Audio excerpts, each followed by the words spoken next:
Okay, so today I am going to be doing a book review on this book, The Woman Outside My Door by Rachel Ryan. This is going to be a spoiler-free and spoiler review. With my spoiler-free section of reviews, I give you the genre of the book, the age rating, my star rating, as well as, if I can, 3 pros and 3 cons. The Woman Outside My Door by Rachel Ryan is an adult thriller, and I end up giving this book 5 stars. And it's been a while since I've said that I've granted a book an overwhelming 5 stars, but that's what this book received, and boy, did I need it. The last 3 books I read prior to this book were, in my view, absolute duds. So I was looking for a book to raise my spirits, and debut author Rachel Ryan did that with this book. So it's going to be hard to pick out cons for this book, but I'm going to do my best. Now I'm going to give you a premise of this book in a spoiler-free way. So this book revolves around Georgina, her husband Brant, and they have a child called Cody. The child tells Georgina that he has an imaginary friend and that she is an elderly woman and that she wants to be his new grandmother. The reason why I'm telling you all of those details is because both of the child's grandmothers have passed away before the book even began. So the mother finds that a little bit strange, but her husband says to her that children grieve in their own way, so, let him have this imaginary friend. What makes this a really good thriller is that things prop up from very early on and all throughout the remainder of the book that makes our protagonist Georgina question, is this person actually an imaginary friend? So now I need to go into 3 spoiler-free cons for you guys, and I'm going to try hard to do that because, as I said, I gave this book an overwhelming 5 stars, so I don't know if I'll be able to give you 3, but we'll start with the first one. My first spoiler-free con for this book is bad decisions made by characters. There are things that occur along the way. I'll get into it more in the spoiler section, believe me, because we've got a lot to talk about. But there are some decisions that are made along the way by certain characters that I didn't quite understand. It's been a while since I yelled at a book while reading it, but with these decisions that I am referring to, I was literally yelling at the book saying, why are you doing this? This does not make sense. And not yelling at Rachel Ryan, yelling at the characters themselves. Rachel Ryan did a great job. My second con, spoiler-free con for this book, is one you'll have to excuse me for if you are not an Australian.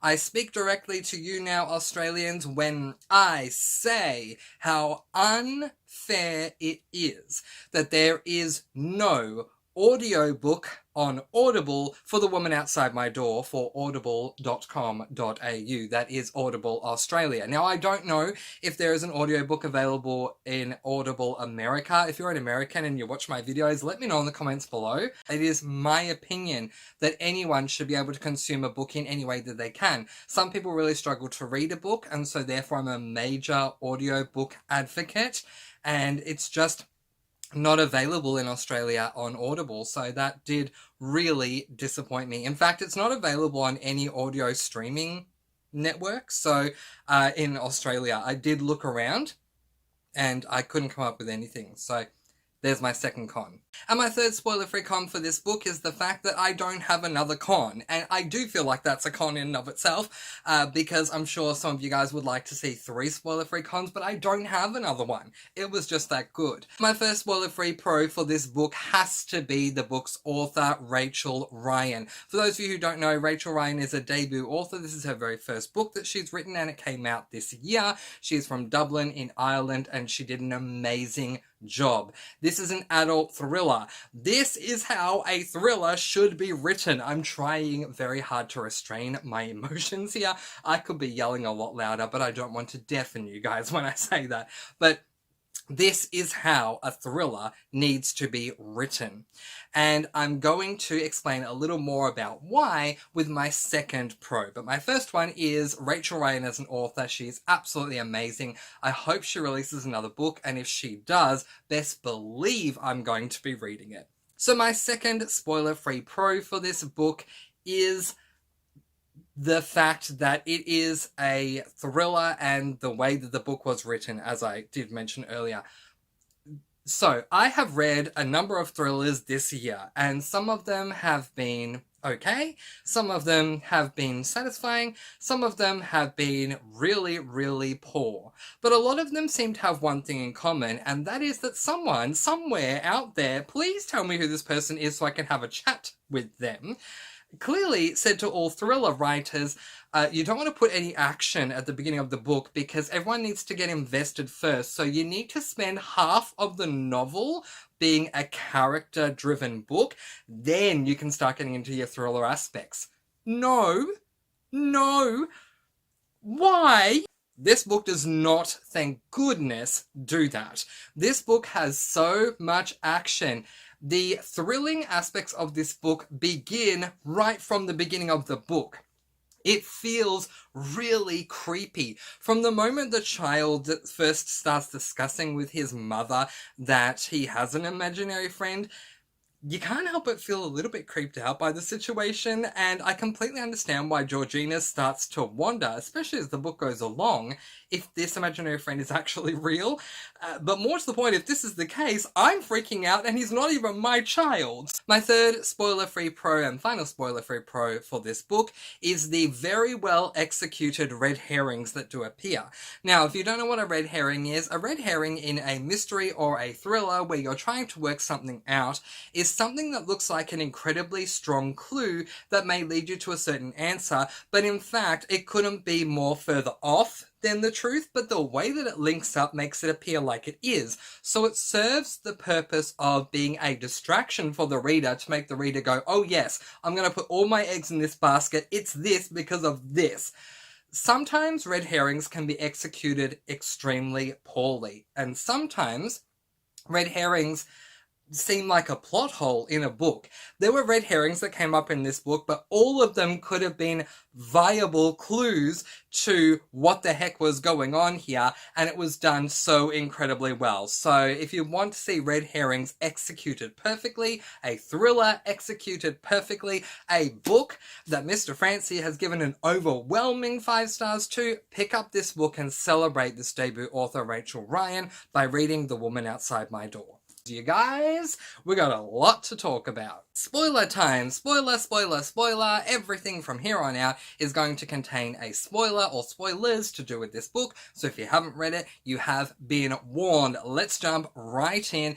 I want to talk to you guys about those poor decisions that I was referencing earlier for my first con in the spoiler-free section, and I'm talking specifically about the decision that Brant and Georgina were making for their son to be able to go over and visit friends and be away from them when they know that there is some person out there that is trying to get them. Even though Brant really wasn't that supportive of Georgina, which I have to say created an amazing red herring from Rachel Ryan, because I really thought that Brant had a lot to do with it, and I'm glad she made sure that we were aware it wasn't Brant before we got the reveal.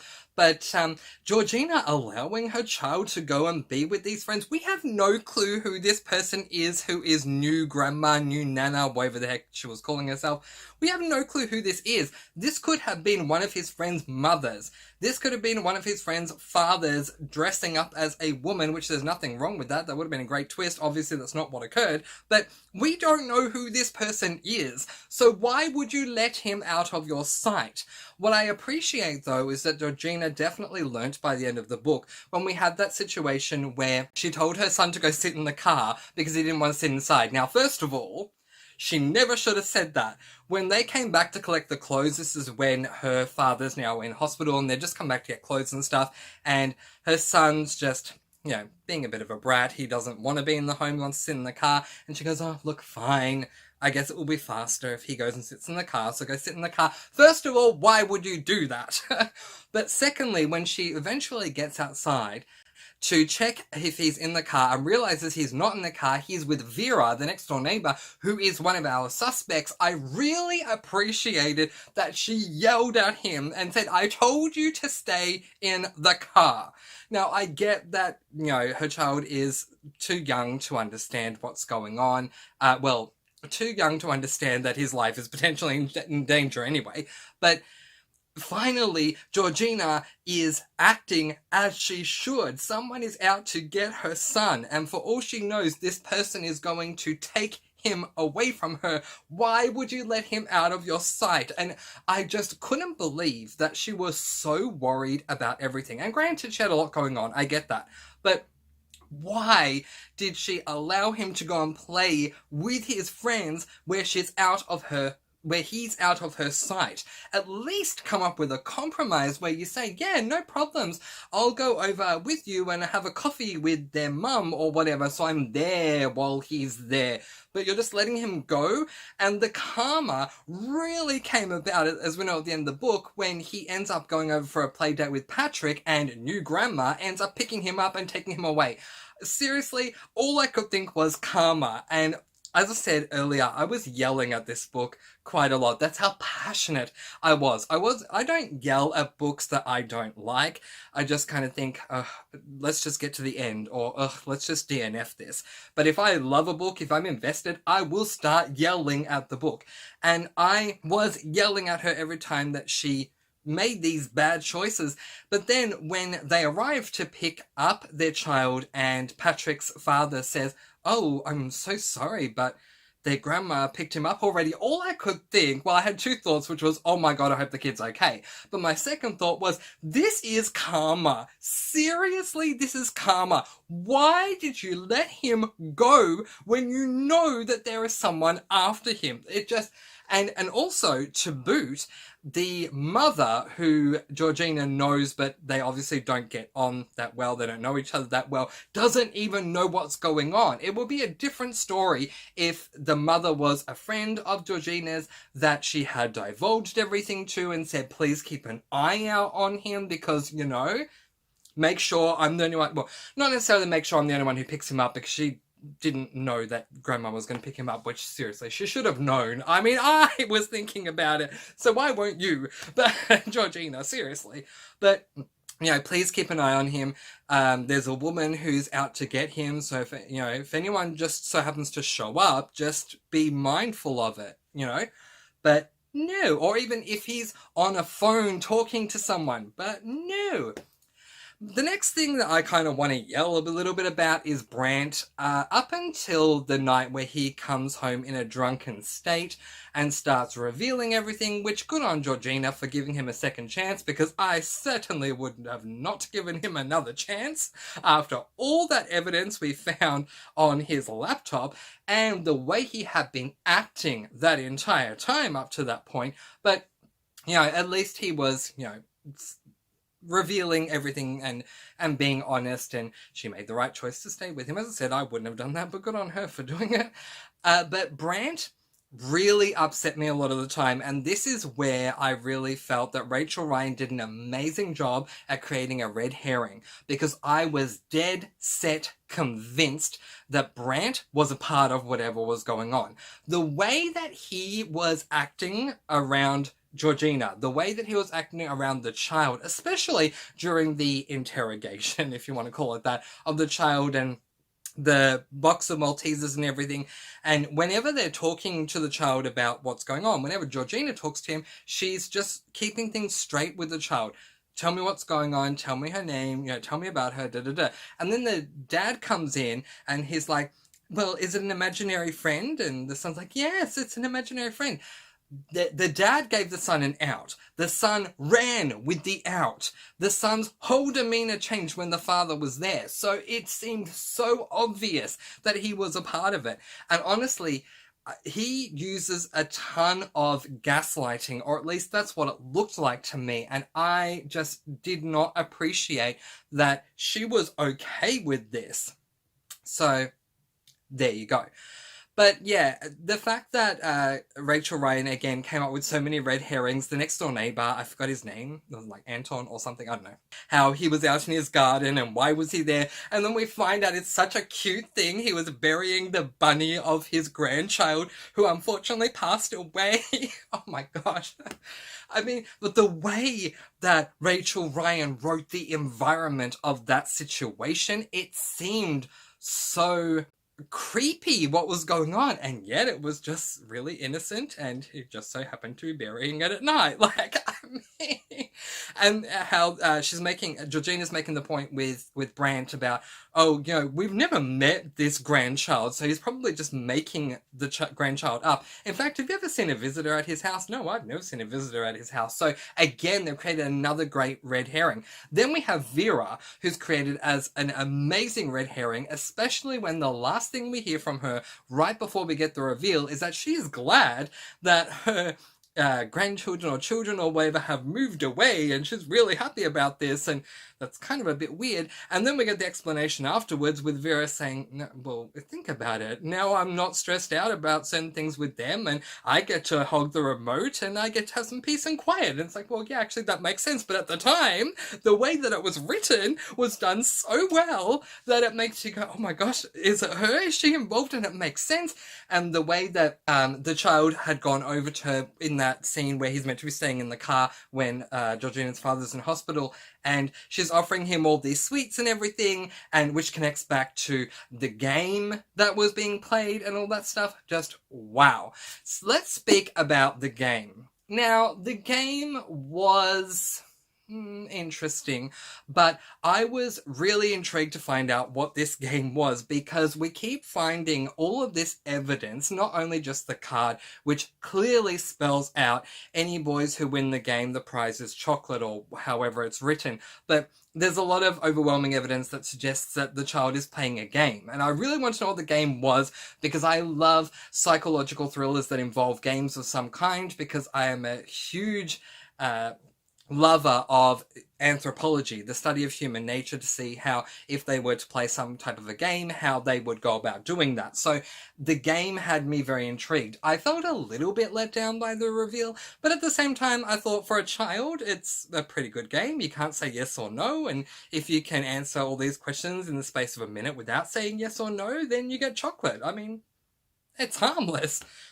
Not as big as I thought it would be, but still kind of fun. The reveal was done really well, but there was no way of working out the reveal until we got to the point where Georgina's father had that heart attack when he received the phone call. Now, the moment that he told her that it was his brother, who I forget all the names, but the moment he told her it was his brother, I knew right away he was lying, because he and his brother loved each other very much. They had a great relationship. So why would the brother calling lead to a heart attack? And for me, nothing was going to make me believe that he was just randomly having a heart attack with nothing to do with the phone calls. So I knew that whoever it was that was dealing with the child was the one that called him. I can't believe he lied. I really can't believe that he lied to her. I get that he's embarrassed, but seriously. So when Georgina finds the photographs of the woman with the black hair that's standing with her father, she jumps to a conclusion that I kind of jumped to seconds beforehand, and it's the same thing with the reveal. Seconds before the reveal, I worked out what was going on, and that really worked for me. I was like, oh my god, it's this, and especially with the reveal, which we'll get to in a minute. Okay, we'll get to this, the photo first. So she sees the picture in that, like, treasure box thing, or whatever, the box of treasured possessions, I suppose, and she thinks, oh my gosh, my father had an affair. And that was my thought too. She's only in pictures with him. She's not in pictures with other people. This is a secret affair that he had. I don't know why they took photos of the affair, but this is a secret affair that he had, and that's why he hid it away. And then right before we get the reveal, I worked it out, because the moment he said to her, what, affair? We never had an affair. She, and before he said any more after she, I went, she's the sister. And then he said, she's my sister. I'm like, oh, woo! Seconds before, right before, I worked it out. So I was very happy about that. the reveal was good. I think the reveal could have potentially been better, but what works with the reveal is that there were so many layers. Especially when we go back to Georgina and Brant visiting her father's brother, or her uncle, however you want to phrase it, in that in the home, and how he was saying they said they didn't take her to the laundry or whatever it's called, but they lied and they did, and all this, and I was like, okay, something's going on. He hadn't, and the way that Georgina is thinking, I feel like we have a connected brain with certain things, not with letting her child just go to the friend's place, because I mean, seriously, woman, what were you thinking? But the way she was thinking about, oh, you know, he had an affair with this woman, she got pregnant because you back in those days couldn't get pregnant out of wedlock, then you get sent away to that nunnery thing. That was pretty intriguing. Then when we came to find out that it was the sister, and that all happened, and that he didn't do anything, and well, I mean, I think it's kind of reasonable that her father didn't do anything to save the sister, because his father was such a tyrant, and the threats that he made to a young child, the poor father has to live with this guilt, or yeah, because he's still alive at the end, has to live with this guilt. And it's just horrible. And I'm so happy at the end of the book that he wanted to make that purchase the gravestone for the sister. That's at least something for her. But Georgina made a really good point, and I'm so happy that she risked getting emotional in front of him when he was finally giving her answers, to say, but you could have called her. Anytime you could have called her after your father had died, and you did nothing. And he says, oh, you know, don't you think I felt bad? I'm with Georgina on this one. No, that's not it. You still could have tried to contact her, and you never did.